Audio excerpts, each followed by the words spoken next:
When people think about Saudi Arabia, they think about a young nation or a modern nation, and they forget that the first Saudi state was established in 1744, almost 300 years ago.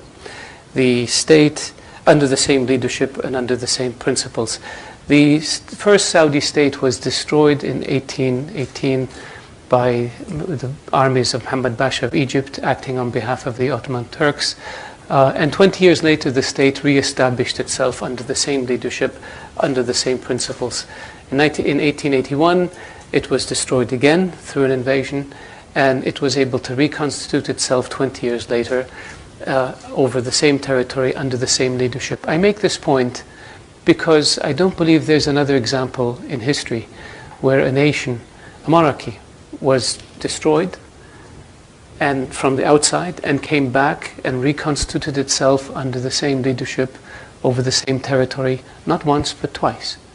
And this would not be the case if it didn't enjoy legitimacy and if it didn't have deep roots and a deep connection with its people and with its environment. That's one thing that people sometimes looking at Saudi Arabia have a difficult time understanding. The Kingdom of Saudi Arabia is a country that's united. It's a country that's pragmatic, a country that has a sense of proportion and balance, a country that is non-ideological, a country that has no ambitions beyond its borders. We have enough territory, we have enough resources, we have enough people.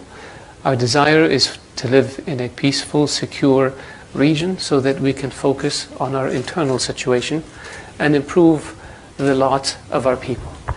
The Kingdom of Saudi Arabia's history has been one of change. If you look at the last, since the completion of the third Saudi state in 1932, the Kingdom of Saudi Arabia's history, the one constant in our history, has been change.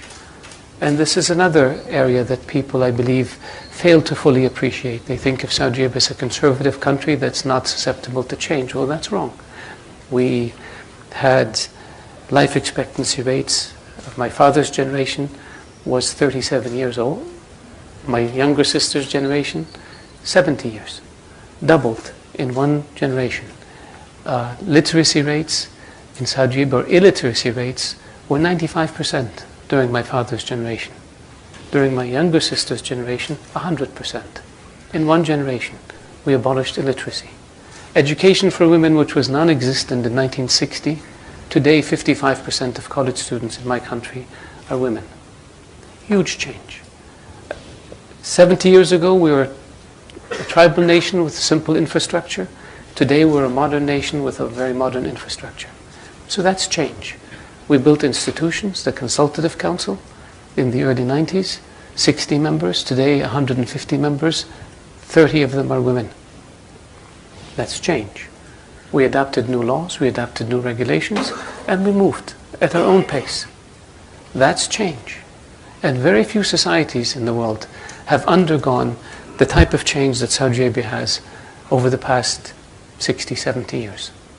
And there's a lot more that we need to do.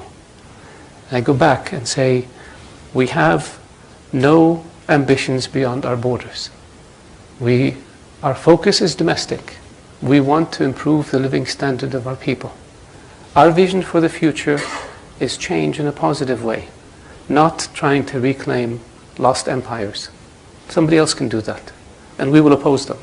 But our objective is to improve the quality of life for our citizens, empower our young, give them the opportunity to pursue their dreams and their hopes and their ambitions, and in the process make us a much stronger, much more vibrant, much richer nation that can deal with the challenges surrounding us.